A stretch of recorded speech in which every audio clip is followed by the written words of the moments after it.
What's up, everybody? Hope you guys are doing well this Wednesday morning. And I know I'm a little bit late on this. I know this came out several days ago. Honestly, most of it's been known for a very long time. But the 2024 list of Seahawks opponents was finalized after the season ended on Sunday. So we already know who we're going to play and where we're going to play those games. All 17 of them are already known. So I want to take a few minutes to discuss this and give my perspective on it, even though I want to stress we don't have nearly enough information to really judge what's going on here. The order in which these games are played is important. The games that are on national TV versus the ones that aren't, that's also an important factor. And beyond just that, obviously, we have no idea what some of these teams are going to look like. Some of these teams are going to have new coaches. Some of these teams are going to have new quarterbacks. Some of these teams are going to have completely switched out rosters. There's a lot of room for change even in one off season. So I'm not sitting here acting like I can make an accurate record prediction or win-loss prediction as of right now. There's no way I'm going to be able to do that. So we're just going to go ahead and look at what we have and determine what we can determine. So the Seahawks 2024 schedule, let's take a look here. We have 9 home games. We have our division foes, as always. And then we go Packers, Vikings, Giants, Dolphins, Broncos, Bills. And then we have 8 road games. And we go division rivals, again, of course. Patriots, Bears, Lions, Jets, Falcons. Now, let's get one thing out of the way before I say anything else. The obvious, the minimum. Home field advantage doesn't really mean anything to this Seahawks team anymore, so let's stop pretending like it does. Not only does the team not really seem to care whether or not they're at home, the fans don't really seem to care that much. It's arbitrary. It's random. Sometimes they show up. Sometimes they don't. Sometimes they're into the game. Sometimes they're not. So I'm not going to sit here and act like home versus away makes much of a difference at this point. At this point, you could make an argument the Seahawks are about equally good home or away. And I know they had a little bit of a better record at home this most recent year, but you also look at the way they play. They completely no-showed a game against the Rams in week 1 at home. They got bullied at home by Pittsburgh. They got blown out at home by San Francisco in a nationally televised game. So the games they did lose at home, they looked really, really bad in. So I'm not seeing that as some kind of big determining factor here. However, that being said, pushing that out of the way, eliminating that potential source of analysis, this schedule does not look too bad to me. Outside of the fact that the division's probably going to be good. The Niners should still be really good. The Rams are going to get better because they're going to move on from their dead cap hits, their dead money stuff, and they're going to probably bring in new, interesting, intriguing talent that will just build on what they already had in 2023. So they'll be better. And the Cardinals kind of have to be better because they were pretty bad in 2023. So the division's going to be tough. There's no way around that. However, outside of that, as of right now, this does not look that bad. Like, let's start with the home schedule. Let's start with the home schedule. You've got the Packers, who were decent this year. They were basically as good as the Seahawks, and they got in the playoffs because of a tiebreaker. Now, could Jordan Love get better? I don't know. Like at this point, Jordan Love, I know this was his first full year starting and all that, but at this point, Jordan Love might already be kind of capped out. I don't know if he can take that next level to be like an MVP caliber quarterback. He might just be a really good quarterback, which he is right now. And where is that Packers team going from here? Are they going to drastically improve going into next year? I don't think so. So that's not bad. You got the Vikings. Depends on if they keep Cousins, right? And it depends on if Cousins is playing in that game. And it depends on what Cousins can do. He's coming off a torn Achilles. And if it's not Cousins, who's it going to be? Probably not anybody they currently have on their roster. So Vikings could go one way or the other. I don't mind that matchup at all, though.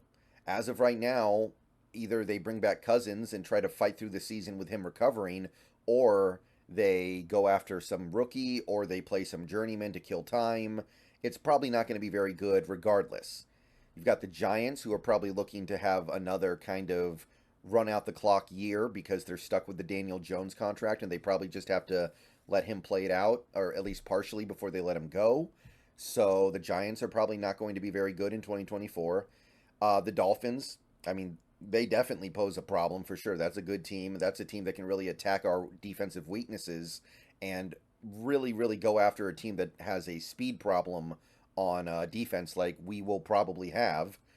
And then you've got the Broncos, who are going to be deep in a rebuild because of all the dead Russell Wilson money. They're going to have an obscene amount of dead money, and they probably won't have a quarterback because they can't pick one with their current pick. So they're probably looking at having either a journeyman or a lackluster rookie. So that one doesn't intimidate me terribly, outside of the fact that they have a massive advantage at head coach, like a monstrous advantage, which sucks.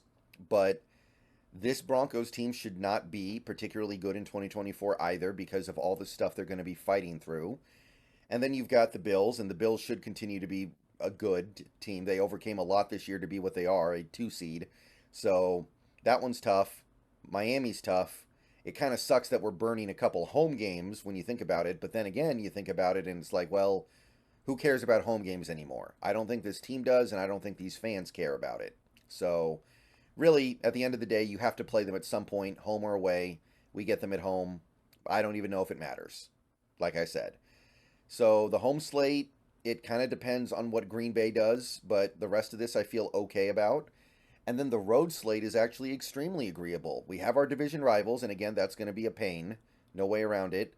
You've got the Patriots, who are going to have a new quarterback, might have a new coach, might be in year one of a full-on rebuild. They still have talent, but honestly, the only good thing about that Patriots team this year was they had a good defense, and if Belichick goes, that defense probably goes with him. Now, they'll have a better offense because their offense can't get any worse than it is right now, but it's going to be probably a rookie coach or a new coach and a rookie quarterback, probably one of the good ones, but that's not something that I'm looking at with any great sense of foreboding.